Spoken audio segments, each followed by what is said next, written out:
Good morning दोस्तों। आज आप लोगों के सामने लेके आए हैं त्रिकोणमिति प्रश्नावली 8.1। ठीक है, प्रश्न संख्या 1 है।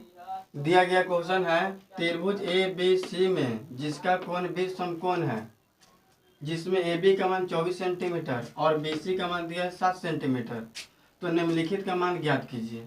निम्नलिखित दिया हुआ है साइन ए कोस ए और साइन सी कोस सी का मान हमें ज्ञात करना है। तो चलिए ज्ञात करते हैं। ओके, एक त्रिभुज है, ठीक है, जिसका बी समकोण है। ठीक है, त्रिभुज ए बी सी में जिसका कोण बी क्या है, समकोण है।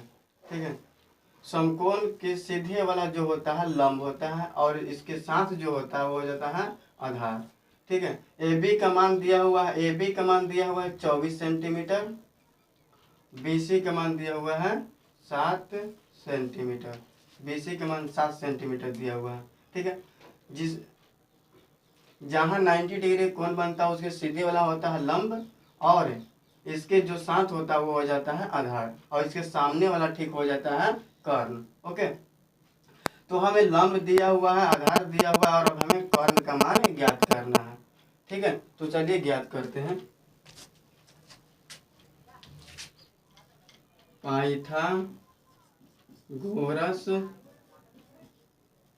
प्रमेय से, ठीक है, कर्ण का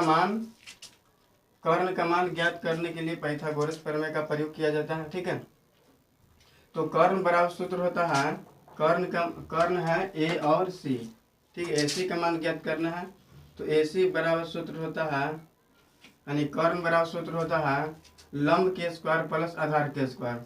तो लंब है ए बी, तो ए बी के स्क्वायर हो जाएगा ए बी के स्क्वायर प्लस आधार के स्क्वायर। तो आधार के स्क्वायर कितना है, बी सी के स्क्वायर। ठीक है, ए सी बराबर ए बी का मान दिया हुआ है 24, तो हो जाएगा 24 के स्क्वायर प्लस बी सी का मान दिया हुआ है 7। ठीक है, तो 7 के हो जाएगा स्क्वायर। ठीक है, 24 के स्क्वायर होता है 576। ठीक है, प्लस 7 के स्क्वायर होता है 49। ओके, 7 के स्क्वायर होता है 49। अब इसको ऐड कर देना है, 9 और 6 15 के 5, 7 4 11 1 12 के 2, 5 अब 1 हो जाएगा 6, यानी 625 हो गया। 625 के अब वर्गमूल ज्ञात करना है। ठीक है, तो ए से बात 625 का वर्गमूल होता है 25। ठीक है, ए सी का मान आ गया 25, यानी कर्ण का मान आ गया 25 सेंटीमीटर। ओके, तो अब हमें साइन ए कोस ए, साइन सी और कोस सी का मान हमें ज्ञात करना है। ओके, चलिए ज्ञात करते हैं। पहला दिया हुआ है साइन ए कोस ए।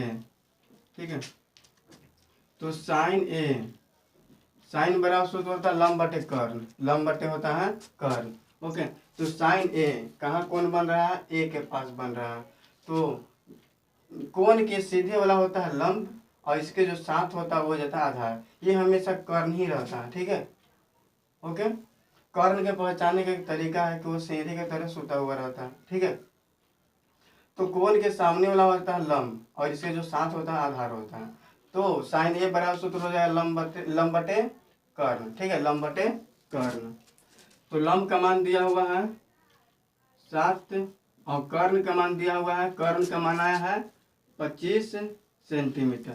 ओके, 25 सेंटीमीटर हो जाएगा 7 बटे 25। इसी तरह कोस बराबर सूत्र होता है आधार बटे कर्ण। ओके, आधार बटे होता है कर्ण। तो ए का इसके सीधे वाला लंब और इसके जो साथ होता है हो जाता है आधार, ये हमेशा कर्ण होता है। तो कोस बराबर सूत्र होता है आधार बटे कर्ण। आधार का मान है 24 और कर्ण का मान है 25, तो हो जाएगा 24 बटे 25। ओके, 24 बटे 25। इसी तरह दूसरा बनाएंगे। दूसरा दिया हुआ है साइन सी कोस सी, साइन सी और कोस सी का मान ज्ञात करना है। ओके, साइन सी। अब कोण कहाँ बन रहा है, सी के पास बन रहा है, सी कहाँ है तो यहाँ है, ठीक है। तो ठीक इसके सामने वाला हो जाएगा लंब, इसके जो साथ में हो जाएगा आधार, ये तो हमेशा कर्ण रहबे करता है। तो साइन से बराबर होता है सूत्र लंब बटे कर्ण, लंब बटे कर्ण। तो लंब है ए बी, ठीक है, ए बी यानी दिया हुआ है 24 सेंटीमीटर, लंब के मान है 24 सेंटीमीटर और कर्ण के मान है 25 सेंटीमीटर। ओके, 24 बटे हो जाएगा 25। इसी तरह कोस सी का मान ज्ञात करेंगे, कोस सी,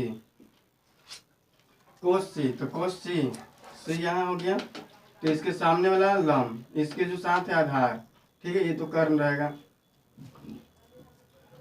तो कोस बराबर सूत्र होता है आधार बटे कर्ण, तो आधार का मान है 7 और कर्ण का मान है 25, हो जाएगा 7 बटे 25, ठीक है।